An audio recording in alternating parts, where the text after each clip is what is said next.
Bagong hakbang ng Ukraine sa gitnang silangan, takot na ang Iran. Kahit may sariling digmaan, tinawag ang Kyiv sa gulpo para labanan ang banta ng mga drone at kamangha-mangha ang resulta. Hindi lang nilulutas ng mga Ukranya ng kupunan ang problema sa Shahid, kundi nakakakuha rin sila ng pangmatagalang kasunduan sa depensa, nakikipagpartner sa hukbong dagat ng Britanya at Pransya, at epektibong lumalaban sa lihim na digmaan kontra Iran. Lahat ng ito ay nagiging isang magulong problema para sa Iran dahil higit sa kahit anong bansa sa mundo, ang Ukraine ang siyang nakakaalam kung paano harapin ang mga pag-atake ng Iran. At iyan ang dahilan kung bakit inilalatag ng mga kabisera sa gulpo ang pulang alpombra habang sinisimula ng mga puwersang Ukranyano ang kanilang pag-atake.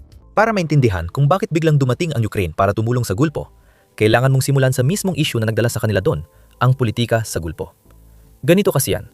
Ang gitnang silangan ay palaging isang madaling sumiklab na rehiyon. Tinatawag pa nga ito ng ilan na parang bomba na anumang oras pwedeng sumabog dahil sa matagal ng tunggalian, alitan at labanan sa kapangyarihan bago pa nagsimula ang bagong sigalot na ito. Nang magsimula ang Operasyon Epikong Pot noong Pebrero, nagbago ang tahimik na tensyon at naging hayagang aksyon. Halos magdamag lang, ipinakita ng Iran na hindi ito mananahimik sa ilalim ng presyon o haharapin ang mga kahihinatnan ng mag-isa.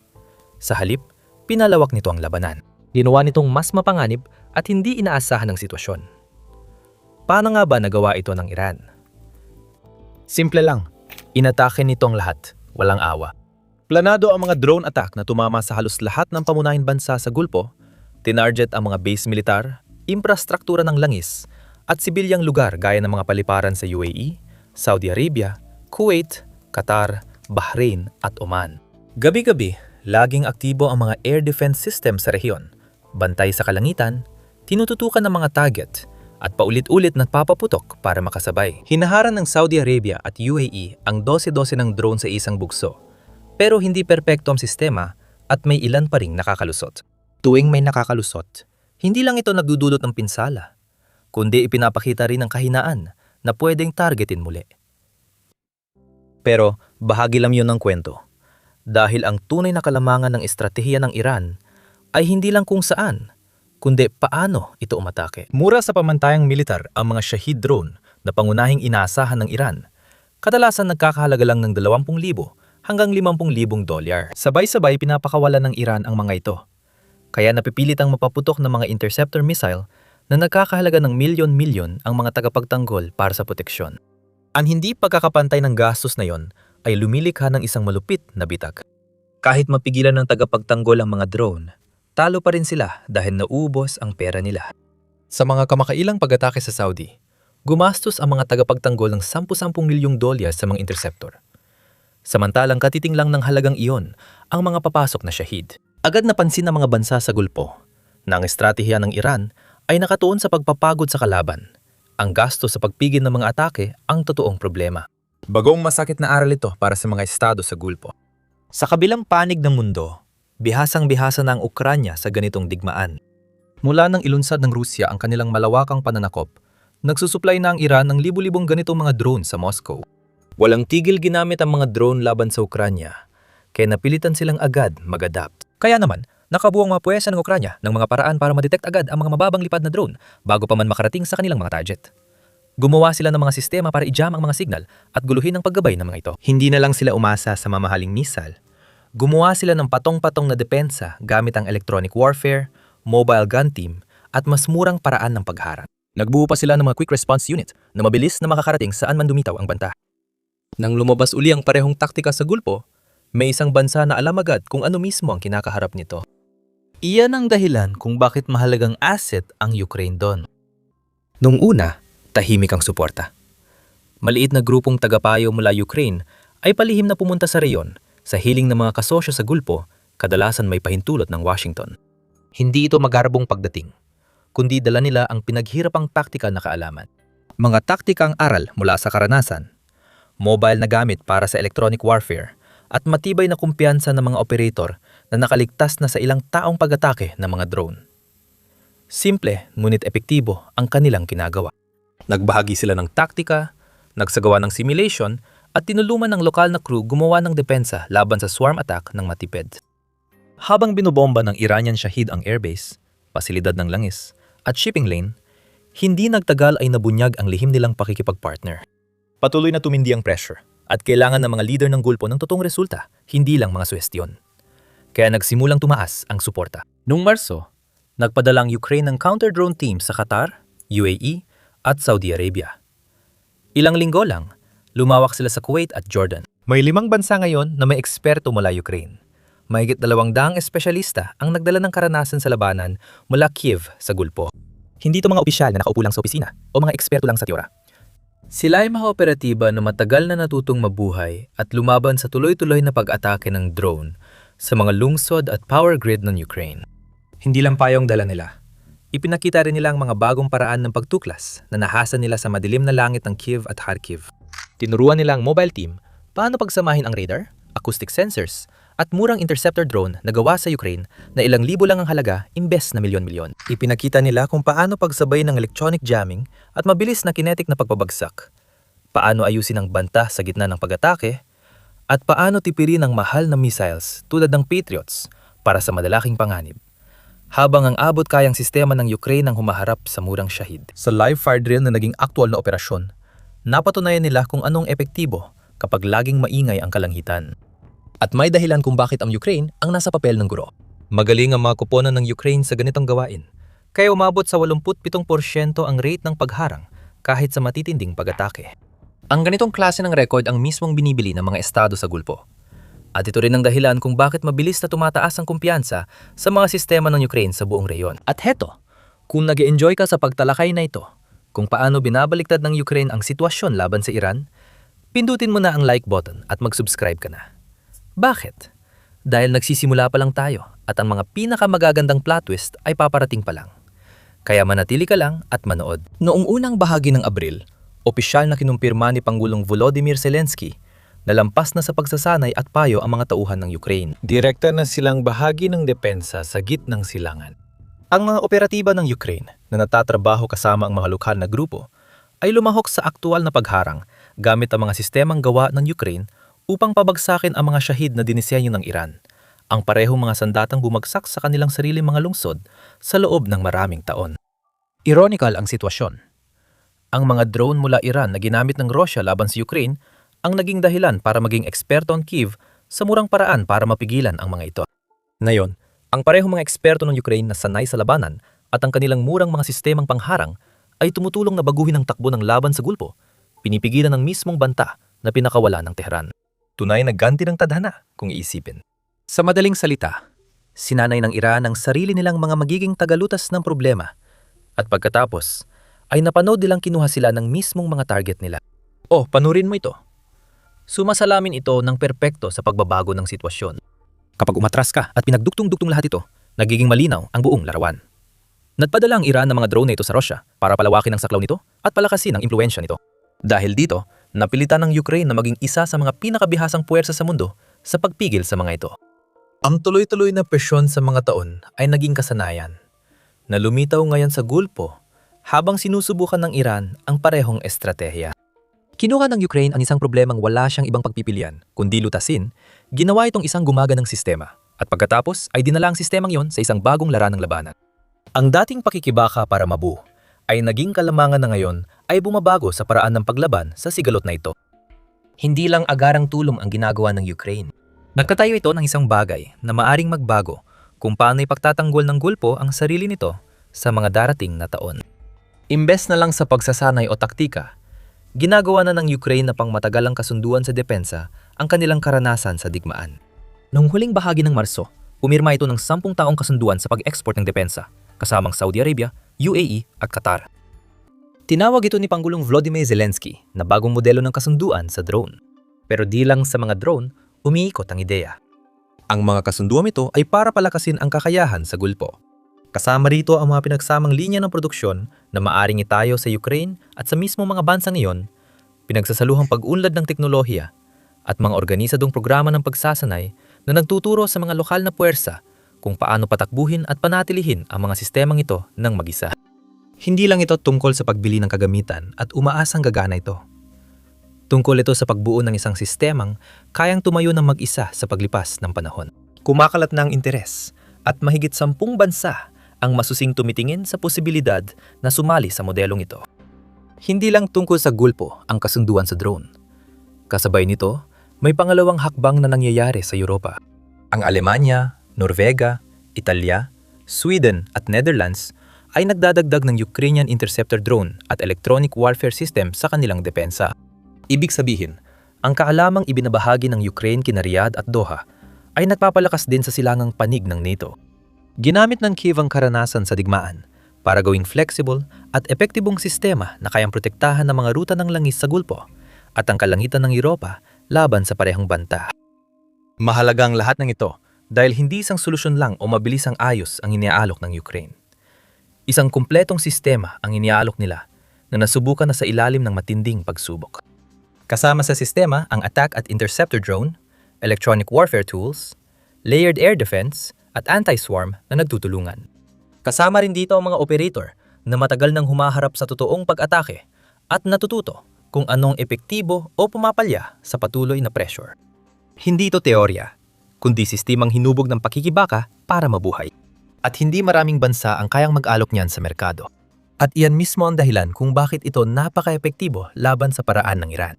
Sa mas murang interceptor, matalinong jamming, at flexible na mobile teams, nababawasan ang gasto sa depensa, pero epektibo pa rin. Dahil sa tulong ng Ukraine, nakakayanan ng mga bansa sa Gulpo ang digmaang paubusan, gaano man katagal itong subukang pahabain ng Iran. Hindi lang sa depensang panlupa nakatuon si Zelensky, may plano rin siya para sa depensang pandagat. Nanawagan na si Zelensky ng pagtutulungan kasama ang mga kasosyo sa Gulpo para protektahan ang paglalayag ng mga barko sa kipot ng Hormuz. Tinukoy niya ang karanasan ng Ukraine sa Black Sea bilang patunay na kaya mapatras ang mas malakas na puwersang pandagat gamit ang tamang paraan. Matagal nang tinangkang ipasara ng Russia ang mga daungan ng Ukraine gamit ang mina, misil at mas malaking armada. Sa una, mukhang mahihirapan ang Ukraine na makasagot. Kalaunan, nakaangkop sila gamit ang Sea Drone, pinahusay na pag-aalis ng mina, at mga taktika sa pagprotekta sa convoy na nagbigay daan para makapagpatuloy ang mga barko sa paglalayag. Napilita ng ilang bahagi ng Russian fleet na umatras o mag-operate ng mas maingat. Mas akma ang mga aral na yon sa sitwasyon sa Gulpo kaysa sa unang tingin. Sa madaling salita, mabilis na na-develop ang mga sea drone ng Ukraine. Mula sa simpleng gamit sa pag-atik, naging flexible na plataporma ito na kaya mag-scout, mag-escort ng barko, at magmanman sa mga banta habang nangyayari ang mga ito. May ilan na kaya magpalipad ng aerial interceptor mula sa tubig para sa dagdag depensa. Nagamit na ang mga sistemang ito laban sa Shahid-type drone sa Odessa, patunay ng kanilang kakayahang umangkop. At ang mga sea drone na yon ay kamakailan nang gumawa ng isang kahangahang bagay. Nitong nakaraang linggo, ang mga operator mula sa ika-400 at 12 Nemesis Brigade ng Ukraine ay nagpalipad ng isang interceptor drone direkta mula sa isang hindi kilalang sasakyang pandagat na may tao. Gamit ang sasakyang pandagat na may tao, napabagsak ang Shahid mula sa impapawid sa unang sea-to-air takedown sa mundo. Ganito ang itsura.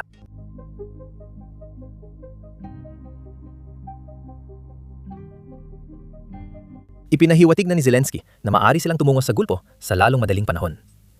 Ang mga bagong kasunduan sa drone na may bisa ng 10 taon kasama ang Saudi Arabia, UAE at Qatar ay tahasang kasama ang mga naval platform na ito. Hindi lang kaalaman sa air defense ang alok ng Ukraine, kundi pati pagbabantay sa convoy sa makitid na kipot laban sa banta mula sa himpapawid at dagat. Malaki ang binabago nito sa usapin ng proteksyon. Iniisip na ng Kyiv ang higit pa sa mga drone. Dito, nagsimulang lumawak ang estratehiya. Ang focus na yon ay lumilipat na sa pagtiyak mismo sa seguridad ng dagat. Lalo na kapag nagsimulang humupa ang agarang yugto ng labanan. May pag-uusap na sumali ang 4 na barkong panghanap ng mina ng hukbong dagat ng Ukraine sa misyong pinangungunahan ng Britanya at Pransya para linisin at protektahan ang kipot ng Hormuz. Hindi ito malayang panukala. Ang mga opisyal ng hukbong dagat ng Ukraine ay kasalukuyang kasali sa mga pagpupulong sa London at nakikipagtulungan sa mga kasosyong Europeo para hubugin kung paano gagana ang misyong ito sa aktual na kalagayan. Ilang barko, kabilang ang 2 dating nakuha ng Ukraine mula UK, ay pinag-aaralan na yung ipadala. Ang mahalaga sa pag-unlad na ito ay kung paano sinasama ang Ukraine sa proseso. Sa Northwood, ang pangunahing pinagsamang punong himpilan militar ng United Kingdom, direktang nakikilahok ang mga opisyal ng Ukraine sa mga sesyon ng pagpaplano. Hindi lang sila naroon para manood, nag-aambag sila ng tunay na karanasan na napatunayan na sa gitna ng labanan. Kapag tiningnan mo ito sa malawakang pananaw, malinaw ang pagbabago. Ang nagsimula bilang pag-aangkop ng Ukraine sa ilalim ng matinding presyon sa Black Sea ay ngayon ay nagiging bahagi na ng mas malaking pagsisikap ng Europa upang tiyakin ang isa sa pinakamahalagang ruta ng enerhiya sa mundo. At kapag pinagsama ito sa mga sea drone na Ukraine at mga patong-patong na sistema ng depensa, nagiging ibang-iba ang itsura ng Gulpo. Imbis na magkakahiwalay na depensa, Bumubuo na ito ng magkakaugnay na estruktura sa himpapawid at dagat na nagdudulot ng di inaasahang antas ng paglaban na malamang ay hindi inasahan ng Iran. Kaya mahalaga ang anggulong pandagat na ito. Ngayon, mabagal na halos gumapang ang paglalayag sa gulpo at lumubo ng husto ang gastos sa insurance. Tumaas ang war risk premiums mula maliit na porsyento hanggang 1 hanggang 2% ng kabuuang halaga ng barko kada maikling biyahe. Minsan, ang simpleng biyahe ng tanker ay nagiging multi-milyong dolyar na sugal sa isang gabi. Maraming kumpanya ang tumanggi at inilihis ang fleet nila sa Cape of Good Hope para iwasan ang ruta sa gitnang silangan. Nagdagdag ito ng 3,500, 4,000 nautical miles hanggang 2 linggo sa dagat, at daan-daang libong dolyar sa gastos ng gasolina at operasyon bawat biyahe. Hindi ito pagkataranta. Isa itong walang emosyong pagkalkula. Ang Shahed strike sa tanker ay maaring magdulot ng sunog sa dagat, malaking tagas na makakasira sa kalikasan, panganib sa tripulante, at bilyong dolyo na insurance claims. Buhay ang nakataya. Ang mga larawan ng nasusunog na barko o lumulutang na langis ay kayang magpahinto ng pandaigdigang merkado. Naranasan na ito ng Ukraine sa Black Sea. Nang tangkain ng Rusya na sakalin ang pag-export ng butil ng Ukraine gamit ang mga drone, misil at mga pagharang sa dagat, hindi lang basta naghintay ang Kiev. Bumuo ang mga puwersang Ukrainyano ng malikhaing patong-patong na depensa. Gumamit sila ng drone surveillance, electronic jamming, mga pangkat ng mabilisang pagharang, at maging ang sarili nilang mga sasakyang pandagat na walang tripulante para mapanatiling bukas ang mahahalagang daanan. Napaatras nila ang armadang Ruso sa Dagat Itim, naprotektahan ang export routes, at napatunayan na kaya ng matalino at abot-kayang mga taktika mapanatili ang trapiko kahit sa matinding presyon. Eksaktong kailangan ng gulpo ngayon ang karanasang iyon. Dahil ang Strait of Hormuz ay hindi lang basta isang daanan ng tubig. Ito ay nagdadala ng halos 1/5 bahagi ng supply ng langis sa buong mundo at malaking bahagi ng pandaigdigang liquefied natural gas. Kapag bumagal o tumigil ang trapiko, agad kumakalat ang epekto. Tumataas ang presyo ng langis, tumataas ang gastos sa pagpapadala, at ang mga pagtaas na ito ay nararamdaman kahit saan, mula sa mas mahal na presyo ng gasolina sa mga gasolinahan hanggang sa mas mamahaling mga produkto sa mga istante ng supermarket. Ang anumang pagbuti sa seguridad dito ay magpapadala ng positibong mensahe sa pandaigdigang pamilihan ng enerhiya at makakatulong na mabawasan ng matinding pasanin sa mga ekonomiyang malayo pa sa gitnang silangan. Hindi lang mga bansa sa Gulpo ang nakikinabang sa kaalaman ng Ukraine.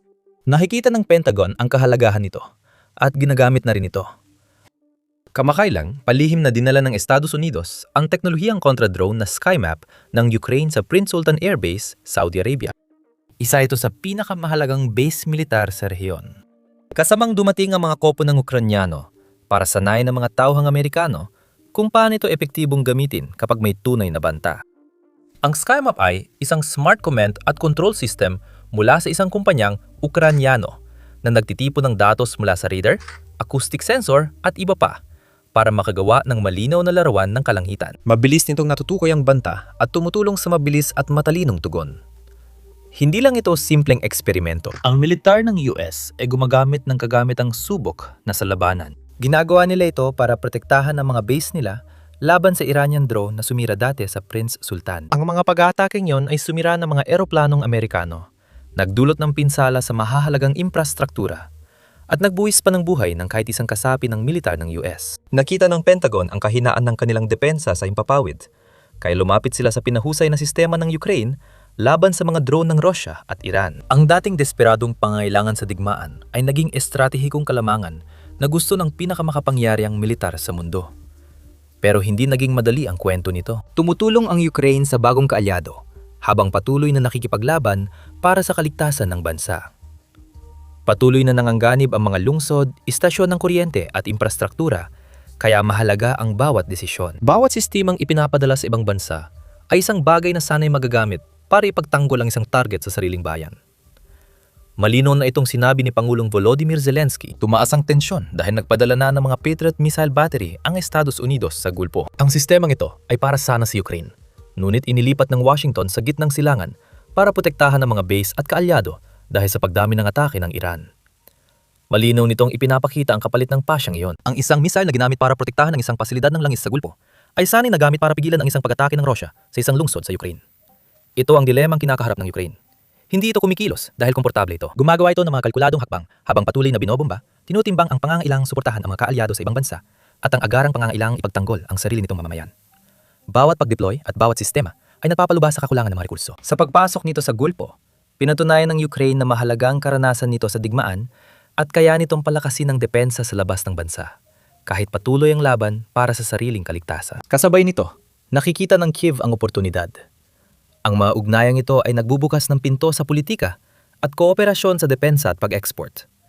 Pero may limitasyon dahil hindi walang hanggan ang imbakan ng armas. Mabagal ang produksyon at tumataas ang demand dahil sa sigalot.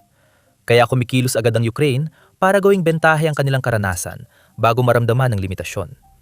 Hindi rin ito isang ugnayang isang panig lang. Bilang kapalit, nagpapadala ang mga kasosyo mula sa Gulpo ng military equipment na kailangan ng Ukraine sa energy grid defense, pati tuloy-tuloy na langis, diesel at bagong pinansyal na suporta. Kasabay nito, nagsimula nang magbigay ang Russia sa Iran ng bagong impormasyon, datos sa target at posibleng mas bagong drone technology kapalit ng mga orihinal na Shahid. Pinapapalakas na ngayon ng dalawang digmaan ng isa't isa.